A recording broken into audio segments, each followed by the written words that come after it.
Buenas tardes, excelentísima señora presidenta de La Rioja, Concha Andreu, excelentísimo señor alcalde de Logroño, Pablo Hermoso de Mendoza, excelentísimo señor don Carlos García Gual, autoridades, ateneístas, ilustre y docto Senado.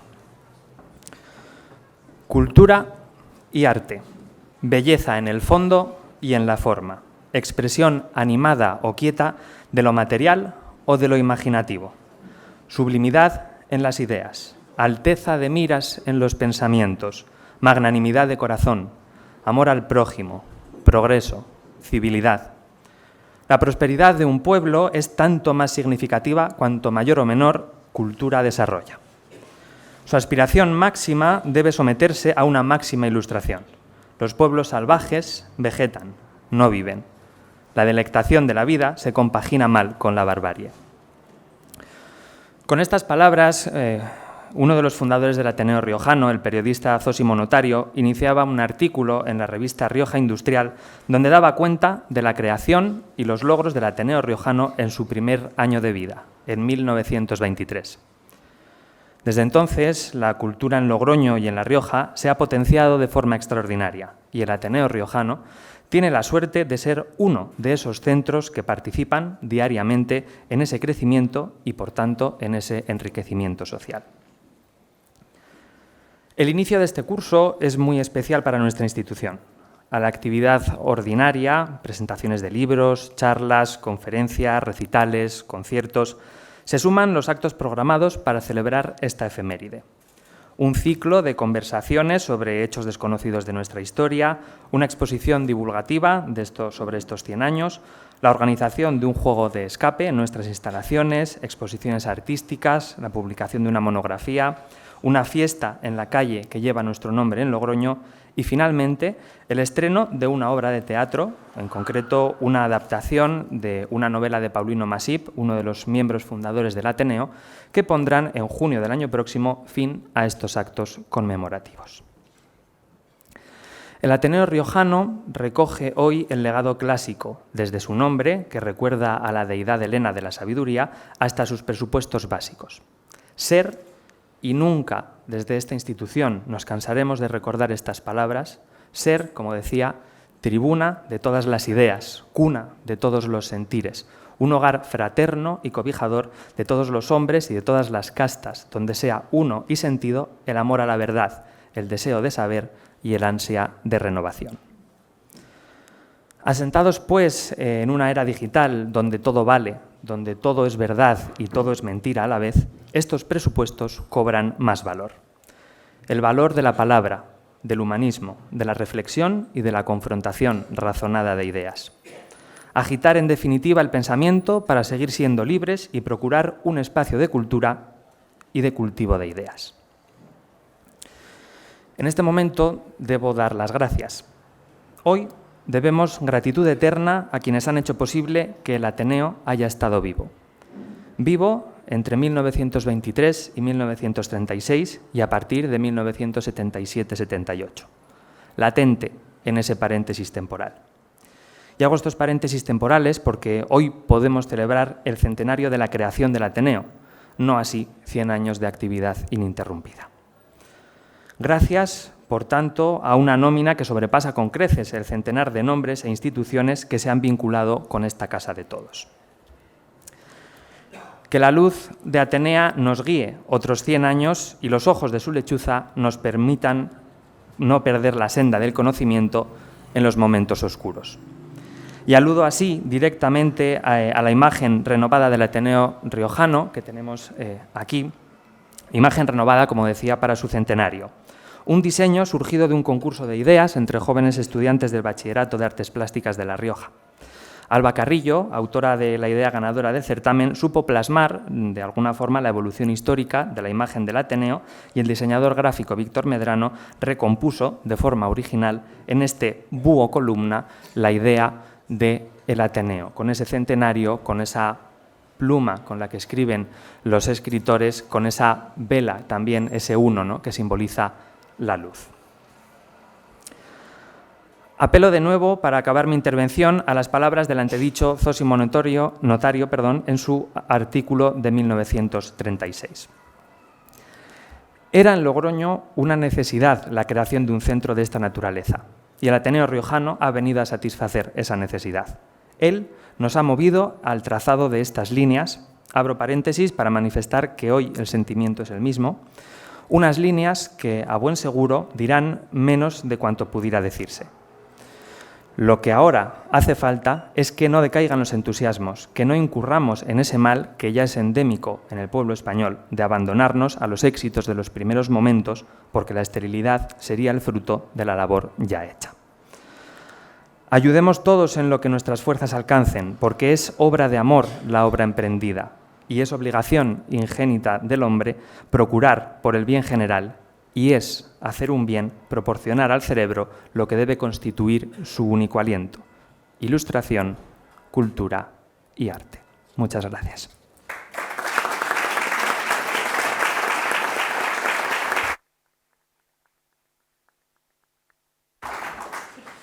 Bien, tiene ahora la palabra Pablo Hermoso de Mendoza, alcalde de Logroño.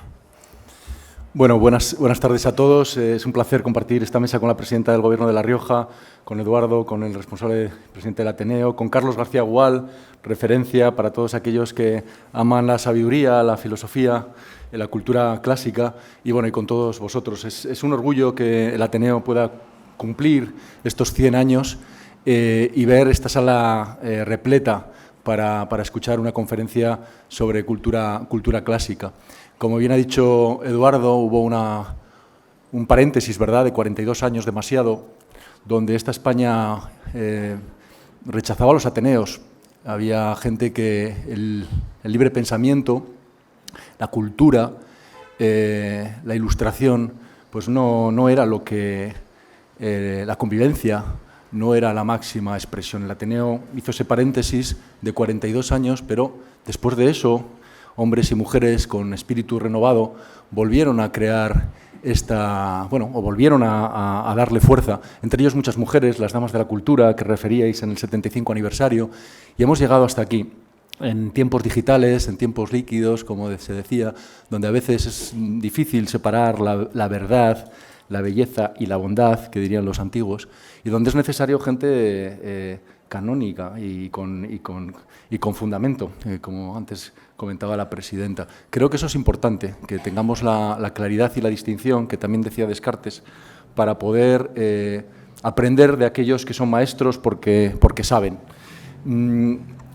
Para Logroño, que el Ateneo siga haciendo conferencias, charlas, que sea un lugar de debate. A mí me ha tocado tener la fortuna de asistir al Ateneo para debatir sobre las cuestiones de la ciudad, para confrontar ideas creo que es muy sano, muy saludable. Y leyendo alguna de las intervenciones de Paulino Masip en ese Heraldo de Madrid de 1928, acababa diciendo lo siguiente. Me ha resultado muy curioso porque yo creo que un siglo después, casi un siglo después, sigue siendo relevante. Dice: España son unas cuantas pequeñas ciudades y muchos pueblos, y su peso es el que cuenta. Mientras España sea solo Madrid, no será nada, no podrá nada. La llama nacerá en Madrid, pero la leña tendrá que venir de fuera, y hay que agradecérselo a quienes se dedican a plantar bosques para la hoguera futura. Créanme, yo creo que aquí estáis plantando continuamente esas semillas del conocimiento que hacen que no todo suceda en Madrid, que también suceda en ciudades como Logroño una intensa y plena vida cultural. Así que gracias al Ateneo por hacerlo posible y que en este centenario pues, podamos disfrutar de todo el saber acumulado y de todas las actividades que estáis organizando. Muchas gracias.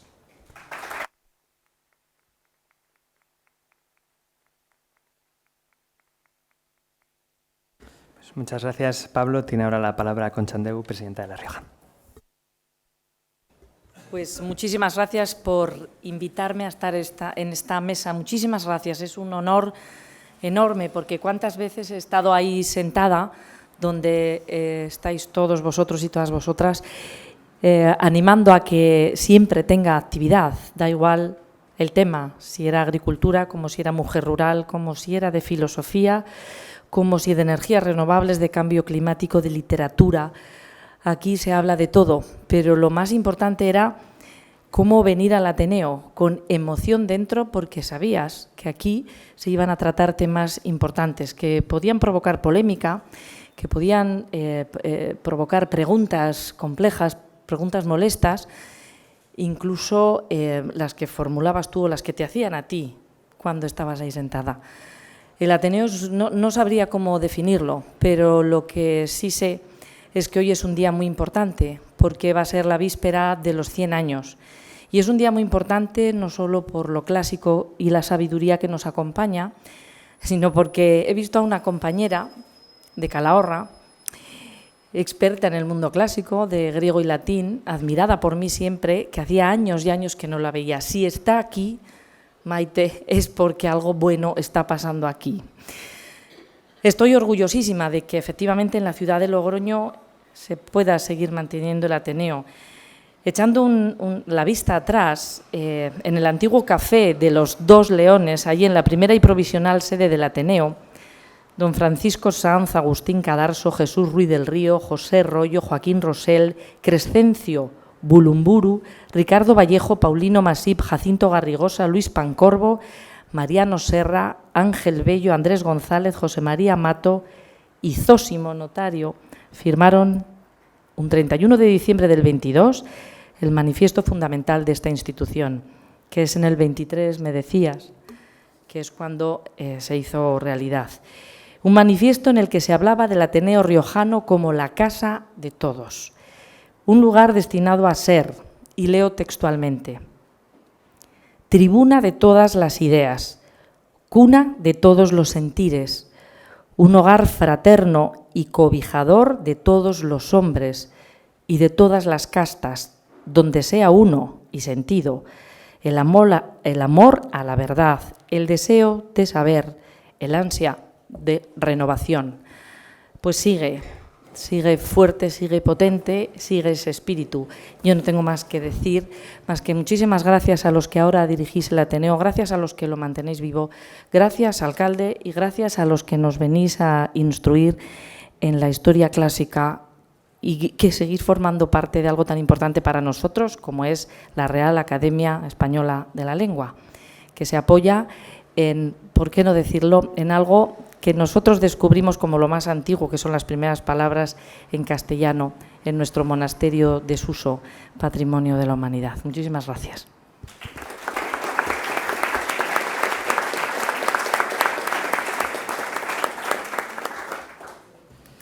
Muchas gracias, Concha. Bien, Carlos García Gual ha sido profesor de griego clásico durante 50 años seguidos, primero en institutos de enseñanzas medias y después en diversas universidades. Le ha sido concedido el Premio Nacional de Traducción en 2 ocasiones y fue fundador y asesor de uno de los grandes hitos de la historia clásica en español, como fue y es la Biblioteca Clásica Gredos. Actualmente es miembro de la Real Academia Española y, con atrevimiento y con su permiso, diré que quizá los títulos que más se acercan a su trayectoria y que mejor encajan con la personalidad de Carlos son los de filólogo y docente. Y me remito a la etimología de ambas palabras para confirmar esta afirmación. Por mi parte, no queda más que agradecer a Carlos su generosa aportación al Ateneo riojano por segunda vez, porque hemos estado recordando antes que no estamos muy cercanos con la fecha, pero hace ya aproximadamente unos 20 años también nos visitó y estuvo con nosotros. Así que muchas gracias por esta doble aportación y ya solo les dejo con él y con sus sabias reflexiones. Únicamente una advertencia. No habrá después turno de preguntas, ¿de acuerdo? Lo siento mucho, pero por motivos de tiempo se ha decidido así. No obstante, seguro que Carlos estará después a su disposición para comentar con ustedes cualquiera de las cuestiones que haya comentado. Lo dicho, Carlos, muchas gracias y cuando quieras.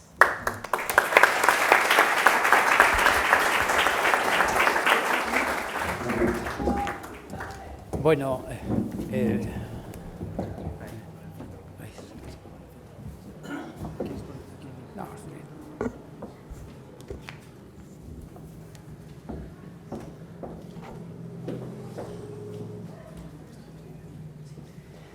Bueno, muy buenas tardes a todos. He de comenzar agradeciendo, y lo hago muy sinceramente, la presencia de la presidenta de aquí, del señor alcalde y de todos vosotros, amigos y amigas, en esta tarde, ¿no? Yo simplemente soy un viejo profesor de griego, así acostumbrado también a dar algunas charlas de estas amistosas sobre temas de la antigüedad, que es lo que voy a hacer hoy. Voy a hablarles de los clásicos. Intentaré no convertir esto en una charla académica, sino abrir un poco de caminos, sugerencias y hablar un poco más, digamos, emotivamente que filológicamente. Bueno, yo quisiera subrayar varias cosas. Los clásicos son los grandes libros recibidos del pasado y que todavía nosotros podemos visitar y podemos incorporar a nuestra visión del mundo. Pero han cambiado mucho las cosas y ya en la enseñanza habitual los clásicos han perdido vigencia en una sociedad tan ligada a lo audiovisual, también digamos, al afán de crecer económicamente, de situarse como la nuestra. Pero a pesar de todo, yo voy a sostener que leer a los clásicos es una aventura personal que siempre enriquece. En principio, voy a empezar con unas líneas de algunos famosos escritores a propósito de qué son los clásicos. Decía Borges que clásico no es un libro que posee tales o cuales méritos, es un libro que las generaciones de los hombres, urgidas por diversas razones, leen con un previo fervor y una misteriosa lealtad. Dice, clásico es aquel libro que una nación o un grupo de naciones o en largo tiempo han decidido leer como si en sus páginas todo fuera deliberado, fatal, profundo como el cosmos y capaz de reinterpretaciones sin término. Dice Italo Calvino en un famoso libro que se llama ¿Por qué leer a los clásicos? Da 14 definiciones, doy solo 2. Se llama clásicos a los libros que constituyen una riqueza para quien los ha leído y amado, pero que incluso constituye una riqueza no menor para quien se reserva la suerte de leerlos por primera vez en las mejores condiciones para saborearlos.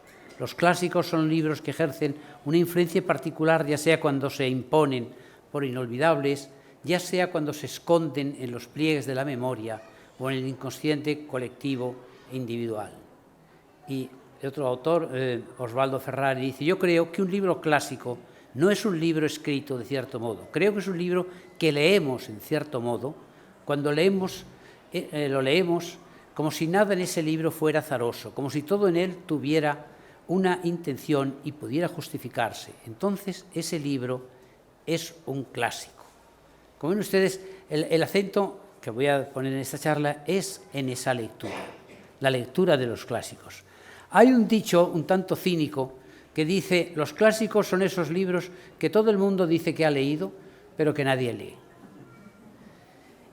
Realmente ese es un dicho que hoy ya no tiene validez, porque hoy día leer a los clásicos ya no da prestigio social.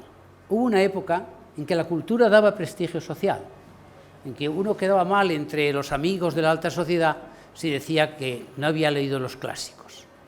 Don Juan Valera recuerda que en la sociedad de su tiempo esto se decía, pero que la ignorancia sobre los clásicos griegos en la época en que don Juan Valera, es decir, fines del siglo XIX, tradujo Daphnis y Cloé, don Juan Valera era de los pocos españoles que sabían griego en aquel momento, era tremenda. Decía que sus amigos se extrañaban de que él leyera a Homero. Esas cosas han cambiado mucho. Por una parte, ahora hay mucha más gente que lee a Homero, pero también es verdad que leer a los clásicos no da ningún prestigio social. Da prestigio social tener buenas amistades, tener buenas relaciones sociales, en fin, estar adaptado a un mundo donde lo audiovisual prima y sobre lo escrito. No, los clásicos, pues, no dan ese prestigio social en este mundo donde domina lo inmediato, lo ruidoso, de los medios de propaganda, el consumo, etcétera, y las lecturas de los clásicos suponen, en cambio, una oposición a todo esto. Los clásicos nos acercan, por un lado, a un pasado de grandes figuras que han perdido para la mayoría ese ese esplendor, ¿no? Por otra parte, la escuela cada vez enseña menos al respecto de los autores literarios. Los que tenemos algunos años podemos constatar cómo en la escuela el prestigio de la literatura española, también de la literatura clásica, ha ido desapareciendo. Pero yo no insistiría tanto en combatir eso, creo que es incombatible, creo que esa es una tendencia a la que se tiende, sino en subrayar algo importante. Los clásicos siguen siendo una aventura personal que vale la pena emprender. Toda lectura tiene algo de aventura. Leer es, por lo pronto, elegir un encuentro con un texto del pasado y un mundo imaginario. En el viaje de la imaginación que aportan las lecturas, el libro está recomendado por varios tiempos y culturas, como decían las frases anteriores citadas, ¿no? Comenzar la lectura de un clásico es entrar en un mundo fantástico, un mundo que por una parte es lejano, a veces en el tiempo. Mis clásicos preferidos son los clásicos griegos, que son los más antiguos, pero hay clásicos latinos y hay clásicos hispanos y hay clásicos europeos, etcétera, de distintos tiempos. Siempre es un tiempo distinto, pero lo que leemos es a la vez algo que nos es cercano, algo que nos conmueve. Es decir, conocemos a muchos personajes de nuestras lecturas que nos es cercanos. Conocemos a lo mejor a Madame Bovary o a Don Quijote que a los vecinos de enfrente. Y conocer a estos personajes, vivir esas aventuras, es algo que sigue valiendo la pena. Hoy día, cuando los medios de comunicación electrónicos destruyen el discurso racional de la cultura del libro y producen este ambiente cultural que podríamos llamar la mediocracia o la infocracia, es decir, dominada la cultura por los medios informativos, los clásicos siguen siendo un acto de rebeldía que vale la pena. Como decía yo, las recomendaciones clásicas escolares cada vez son menores. Algo se estudia todavía en los primeros cursos de bachillerato, etc., pero es muy poco en comparación con lo que se había estudiado en otras épocas. Una cosa curiosa es el desprestigio de la memoria. Los que tengan una cierta edad recordarán que en la escuela aprendieron versos de memoria, poemas de memoria, y se leía trozos de autores españoles que la gente memorizaba. En España, no solo en España, mucho más en Francia, la enseñanza elemental en Francia era en gran parte aprenderse de memoria grandes textos de la literatura clásica. Eso ya no existe. A veces ha habido frases de caricatura diciendo que si antes se enseñaba la lista de los reyes godos. Yo nunca he conocido a nadie que haya estudiado la lista de los reyes godos.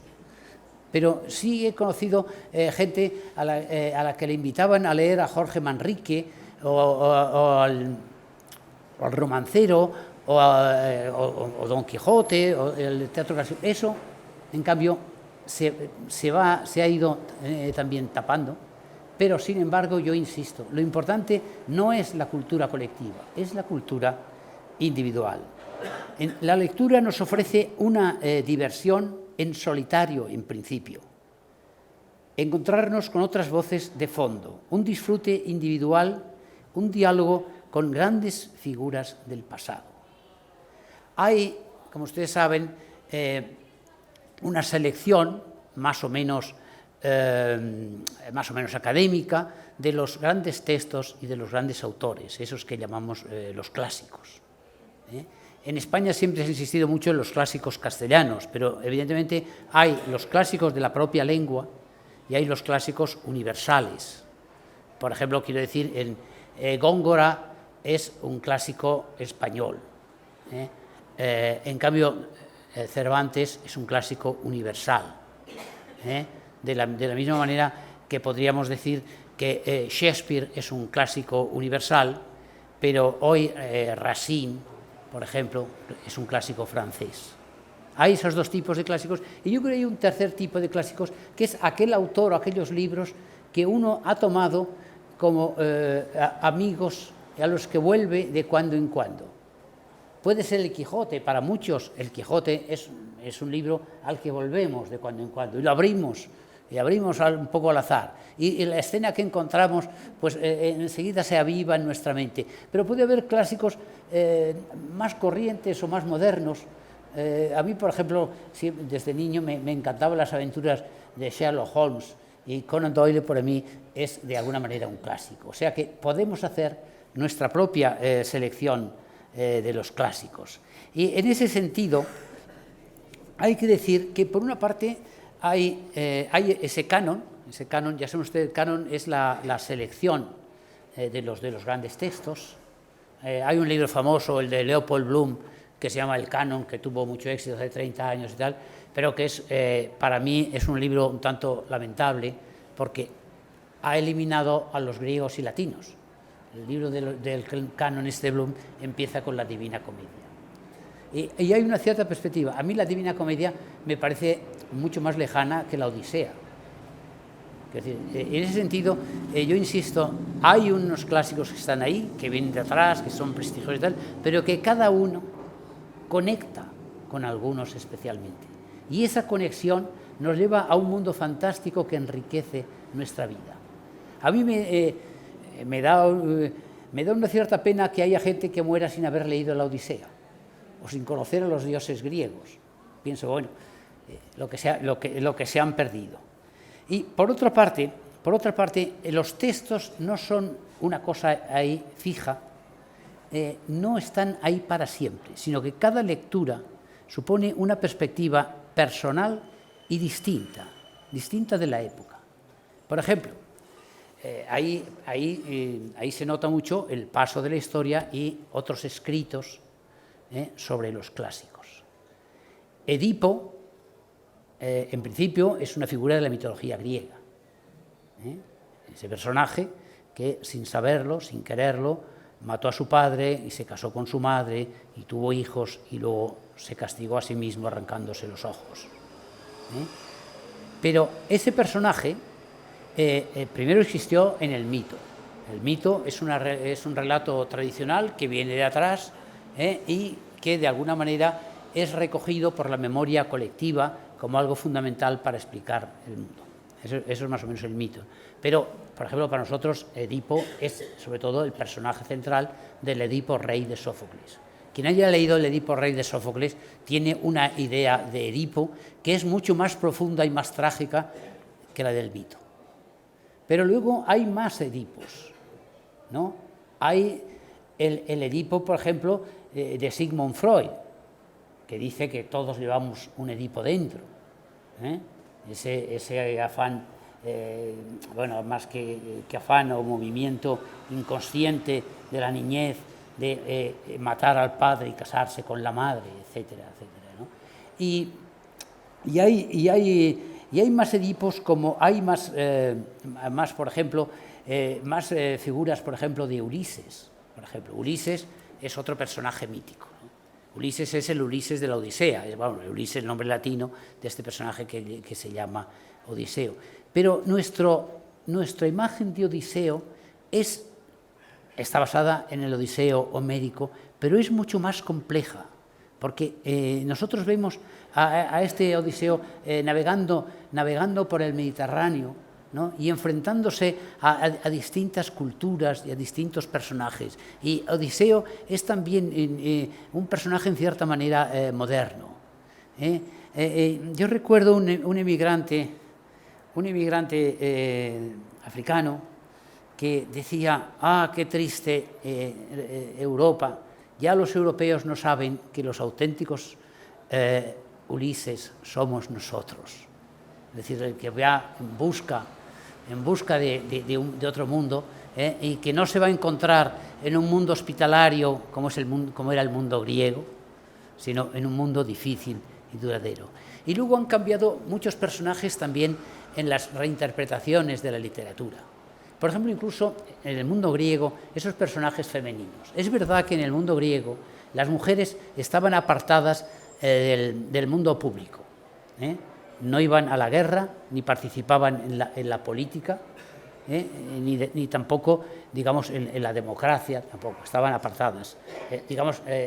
hay quien acusa a los griegos de una cierta misoginia, pero si uno lo compara con las otras culturas orientales, por ejemplo los árabes y otras culturas, o incluso con otras épocas, realmente las mujeres griegas estaban apartadas, pero ¿qué tipos más estupendos de figuras femeninas hay en la literatura griega?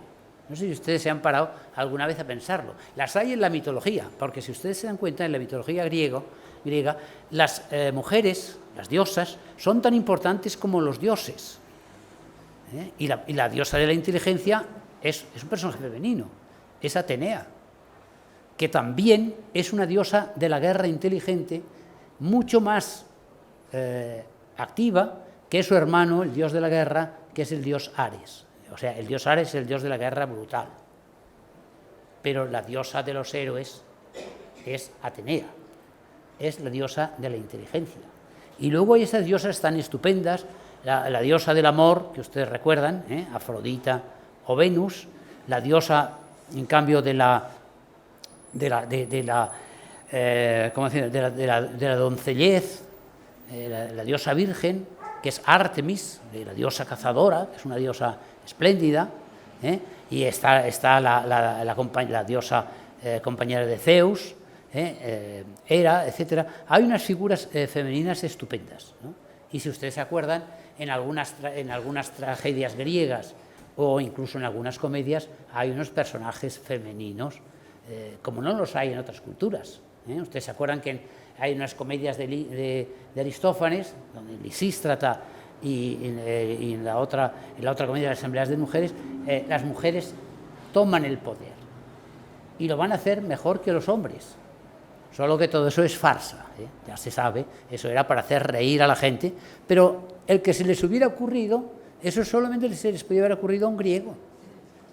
¿Ustedes se imaginan que en el mundo árabe o en el mundo eslavo se hubiera ocurrido a alguien presentar en el teatro la conquista del poder por las mujeres? No. Quizá incluso, hasta el mundo casi de nuestros días, ¿no? Porque es verdad que las mujeres estaban apartadas en el mundo griego de la política y del poder y la palabra, como lo estaban las mujeres hasta el siglo XIX, prácticamente, o al siglo XVIII. Realmente, por eso está bien leer a los antiguos. Bueno, evidentemente yo soy muy partidario de los griegos, como ustedes saben, por profesión. He venido enseñando griego como 50 años y a veces si tuviera que decir por qué lo he hecho, yo diría que lo he hecho por placer. Porque es verdad que me han pagado algo. Yo tenía un amigo que decía, a ti no sé por qué te pagan, si con lo bien que lo pasas deberías casi tú darles un dinero al Estado. Pero bueno, de todas maneras no he protestado, me he quedado con el sueldo que me pagaban y he seguido viviendo griego. En fin, y ya los griegos tenían algo muy interesante, aparte de la mitología, que era el teatro en que se replanteaban los mitos. La capacidad de la cultura griega de recrear los mitos, de discutir los mitos, es algo especial del mundo antiguo. Hay otras religiones que tienen iglesias y tienen, doctrinas dogmáticas. Los griegos nunca tuvieron una iglesia, una organización eclesiástica, con un papa, obispos, etcétera, no. Tenían muchos dioses, tenían templos y sacerdotes que se cuidaban de los templos. Los griegos eran gente muy religiosa, hacían sacrificios, hacían fiestas, se acordaban de los dioses, tenían altares, etcétera, etcétera, pero no tenían una organización eclesiástica y tampoco tenían una religión dogmática, tampoco tenían dogmas, es decir, enseñanzas indiscutibles a propósito del más allá o del más acá o del mundo, ¿no? Sino que tenían sus ideas, pero eran ideas discutibles. Y eso es lo que ha caracterizado la cultura griega. Los griegos ya saben que inventaron la democracia, pero antes de la democracia habían ya inventado una cierta libertad. Incluso las ciudades que no eran democráticas tenían una cierta libertad. Y eso yo creo que de alguna manera lo hemos heredado de los griegos. Lo hemos heredado más o menos, ¿no? digamos, hay gente que lo ha heredado antes, por ejemplo, quiero decir, la cultura británica ha heredado más el mundo helénico también, que no la cultura, digamos, hispana, que ha sido otra cosa y donde, digamos, la fuerza de los estudios clásicos es de nuestra época, es decir, es del siglo XIX y del siglo XX. Aquí el latín la gente sabía latín porque había muchos curas que sabían su latín. Pero griego, desde la época de la Inquisición, en que los profesores de griego estaban perseguidos, porque la mayoría de la gente en Europa que sabía griego eran protestantes y leían la Biblia en griego, y eso estaba prohibido por la Inquisición en España. En España griego se ha sabido muy poco, ¿no? Se ha sabido muy poco. Es curioso que don Juan Valera se quejara de que cuando él decía que eso que contaba antes, que él leía a Homero, sus amigos, la alta sociedad, no se lo creían. Decía, esto lo dice por hacer bonito. Pero bueno, en esa época, en el final del siglo XIX, en toda Europa, la gente culta leía a Homero. Pero yo he tenido la suerte, y algunos más, de vivir una época de restauración de los estudios clásicos. La verdad es que en el siglo XX los estudios clásicos, estudios de griego y latín en España han florecido, ¿no? Y si aquí hay algunos que han estudiado en las universidades españolas y han estudiado ese bachillerato de letras, lo saben, ¿no? Ha sido una buena época. Ahora creo que estamos entrando en recesión, como está entrando un poco en recesión todo el mundo, porque la cultura que domina es esa cultura fácil de los medios audiovisuales. Y leer supone, y eso es lo que yo insisto, supone una decisión individual. Leer supone enfrentarse a un libro, a un texto escrito, y enfrentarse en soledad, dialogar de alguna manera. Leer es dialogar. Es curioso que al principio les he comenzado citando todos esos autores que hablaban del prestigio de los siglos de lectores que habían mantenido los clásicos. Pero el acto de leer es lo fundamental. Y ya es difícil leer. Yo veo cuando veo las estadísticas que dice que muchos jóvenes, muchísimos jóvenes, gastan 6 o 7 horas mirando la pantalla, ya sea el móvil, ya sea otro tipo de pantallas. Pienso, bueno, la mayoría de estos no leen, están dominados por esta serie de eventos de la cultura de masas y viven ahí. Pero el leer individualiza y profundiza el carácter de una persona. Y eso es lo que dan los clásicos, que requieren una atención especial. Pero es curioso también, como yo les decía antes, que no solo los griegos han evolucionado y han reinterpretado los mitos, sino que también nosotros podemos leer a los griegos, a los antiguos textos, con acentos nuevos, con puntos nuevos. Por ejemplo, bueno, si hay un libro que sigue siendo de fácil lectura, que se mantiene siempre, es la Odisea, ¿no? Porque de alguna manera nosotros reconocemos en este héroe de múltiples tretas o de muchos caminos, que es Ulises, un héroe moderno, que no triunfa por la fuerza, que no es un gran guerrero, pero aquí no triunfa como gran guerrero, sino por la inteligencia. Ulises sabe engatusar a los demás, pero además sabe penetrar en la gente, sabe atraerse a la gente con la inteligencia. Es un héroe ya no de la fuerza, sino de la inteligencia. Y es, por otra parte, alguien que tiene que enfrentarse a un mundo tremendo, el mundo de los naufragios del Mediterráneo, que tiene que ir más allá de lo conocido, y llegar al mundo de los muertos, y que tiene también la facultad de ser atractivo para ciertas mujeres y lograr triunfar gracias a ciertas damas enamoradizas de cierto poder, a una maga como Circe, o a una princesa fantástica como Calipso, o una joven princesa como Nausicaa, ¿no? Ese héroe moderno es Ulises. Ese héroe moderno es Ulises y por eso es el más actual. Y no deja de ser curioso que una de las grandes novelas más revolucionarias en cuanto a su planteamiento sea esta novela de Leopold Bloom, de James Joyce, que tiene un héroe que se llama Leopold Bloom y que nunca se nombra Ulises ni Odiseo, pero el libro se titula Ulises. El lector reconoce que Leopold Bloom es como Ulises, aunque ya digo que nunca se dice, y las aventuras en el mundo moderno de este personaje, de alguna manera evocan las aventuras de Ulises. Digamos, la chica que hace de Calipso es una mecanógrafa enamoradiza y no una princesa de un reino lejano, una diosa de un mundo lejano, etcétera, etcétera. Pero hay ahí mucho del viejo Ulises. Y por otra parte, por ejemplo, cuando leemos la Ilíada, nosotros ahora sabemos muchas más cosas del mundo de la Ilíada que los lectores del siglo XVIII o XIX, porque gracias a Heinrich Schliemann, este millonario alemán que de pequeño se dejó fascinar por la lectura de Homero, su padre le había regalado estos dos libros y le fascinaron toda la vida, se empeñó en buscar Troya y la encontró. Troya, antes de 1870, era una ciudad literaria, existía en el texto. Pero después Schliemann fue a Asia Menor, a una colina turca que excavó, y encontró Troya, guiándose un poco por las indicaciones que había en Homero.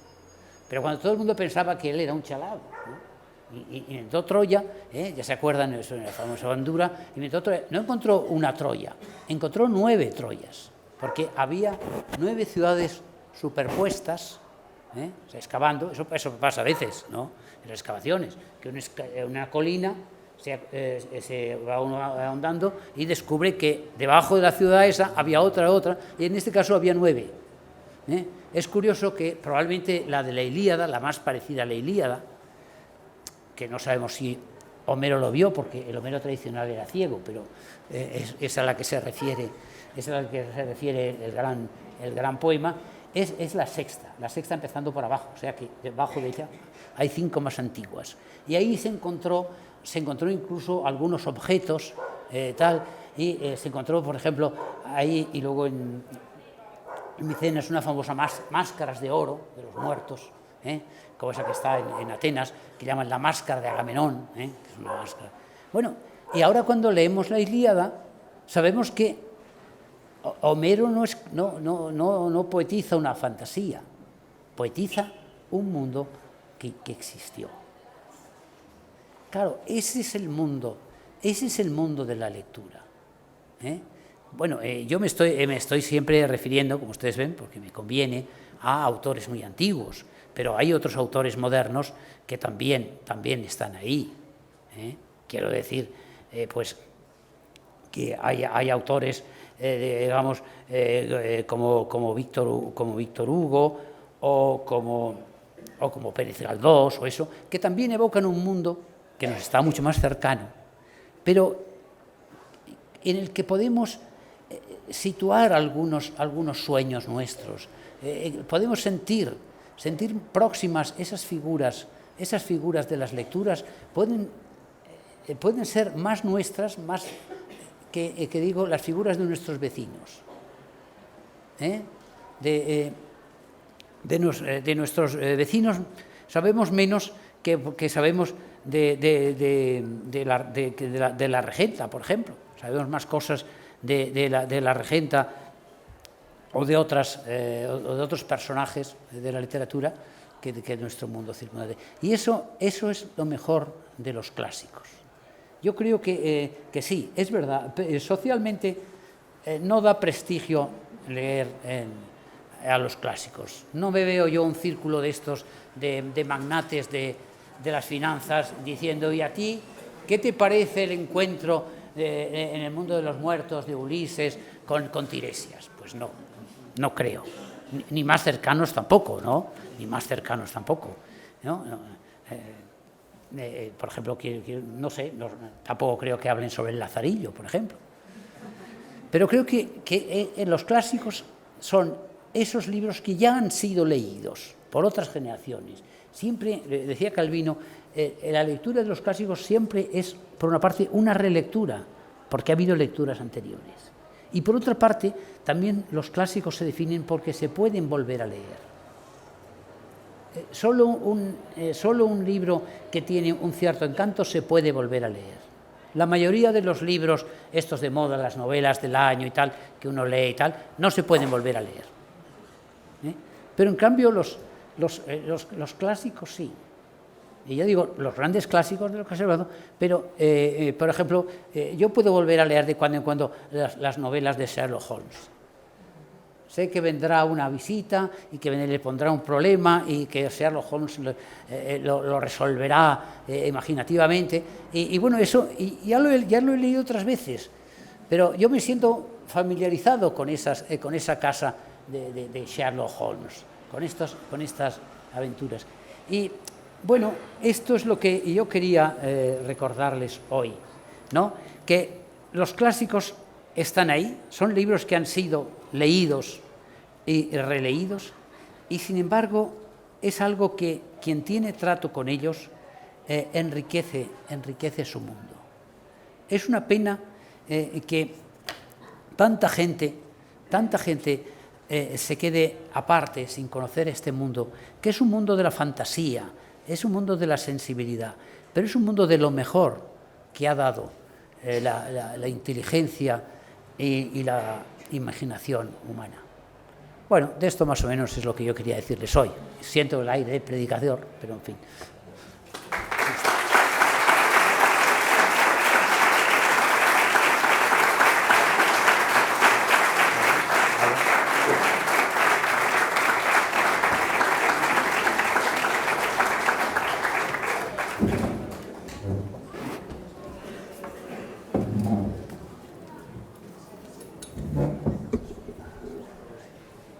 Bueno, pues muchas gracias, Carlos, por esta síntesis, por estas reflexiones sobre qué son los clásicos, ¿no? O qué podemos pensar que son los clásicos, aunque finalmente yo creo que tienes mucha razón, ¿no? Cuando has dicho y has comentado que al fin y al cabo la lectura es algo muy personal, y yo creo que la definición de los clásicos es la que tenemos cada uno de nosotros, ¿no? Sin irnos a...